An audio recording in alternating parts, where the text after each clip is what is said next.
Hey folks, got a huge update for Chordie for you. The biggest part of the update is split view. So split view is rad if you want to, say you're doing overhead shots of your hands and you need to show a keyboard alongside it, lined up with it. So it's awesome for that.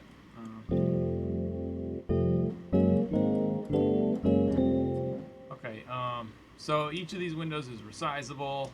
So if you need to make them really small or whatever, or really huge, say you're doing like some sort of teaching thing or whatever. Okay, so that's awesome for that. Same with the chord name view. Now for the chord name view, I am awaiting user feedback to tell me if they want to see the chord names extend over the size of this whole window, or if they're totally cool with it being the same size. The text is pretty readable from far away, and I haven't had a lot of response with regard to it, so I'm guessing that it's the kind of thing where they're not really going to want it, but if people ask for it, I will implement it. Okay, the next thing is key signatures. So it defaults to no key, but the way these are set up is I have my personal preference for how I like to have certain notes drawn depending on what key you're in. For example, in the key of C, I like to use D flats.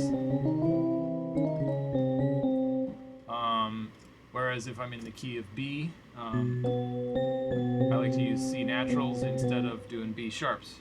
Whereas in the key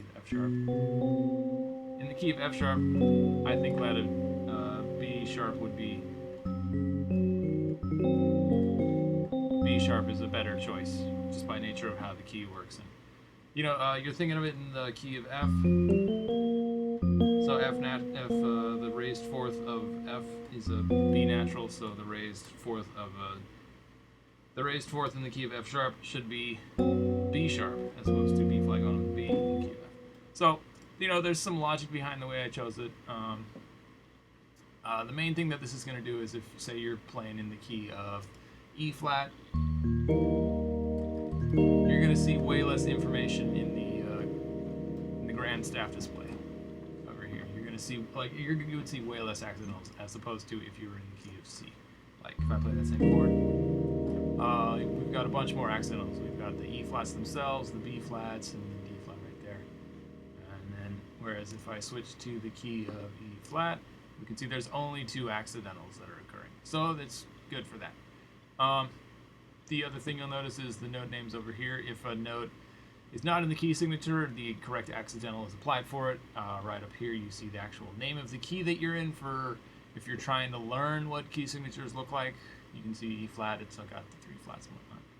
So for, say we're in the key of B, you can see what each of these notes is. We can also see what they are on the keyboard. So that's kind of an awesome feature. Again, so let's see, right now we're in the key of B. The reason I'm drawing it as D sharp 7 flat 9 instead of E flat is because in the key of B, the 3rd note is D sharp. So that's, I'm basing it on that. If you don't want to see this, then just put it on no key and it will default to drawing the way everything used to draw in the earlier versions of Chordie. So that's basically your A chord will contain a C sharp as opposed to if you set it to the key of C, it will draw with a D flat because I prefer flat 2 whenever I'm in the key of C. Okay.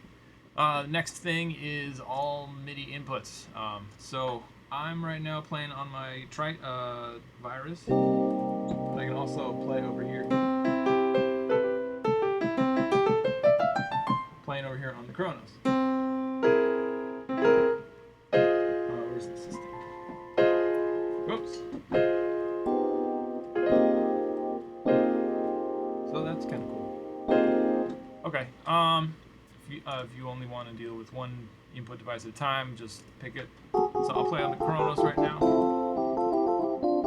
You can't hear it. I'll play on the virus right now. It's not getting picked up. But I play on the Kronos over here, and it is getting picked up. So it's cool if you want to. Oh, that's a cool name for why those chords look the way they do.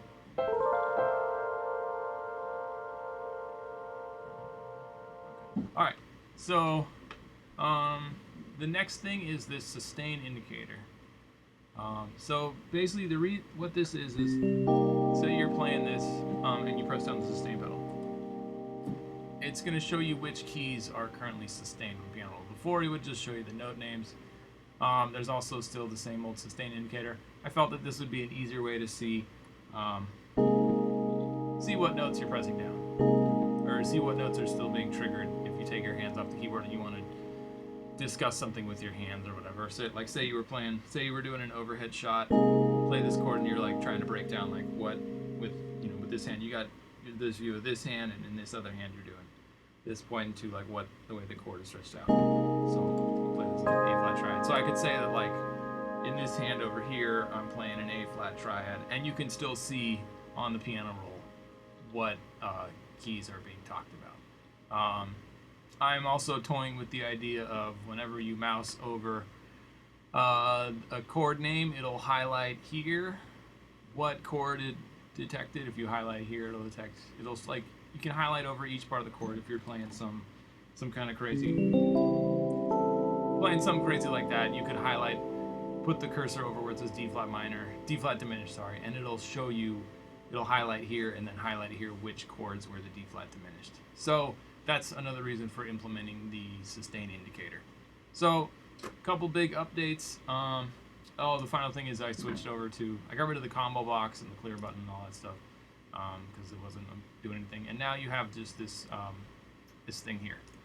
As always with the Windows version, this is out of my control. You can set it to all MIDI inputs, but if you open Chordie first before you open your DAW, your DAW will not see any MIDI devices. So see the previous video I uploaded about how to use loop MIDI with Windows to make Chordie respond to your DAW, or how to make your MIDI controllers interact with both your DAW and Chordie at the same time. Alright, so that covers the update. A lot of good stuff for those of you who are making tutorial videos with Chordie. Hopefully it'll make life a lot easier for you when you're doing your productions. Awesome. Thanks.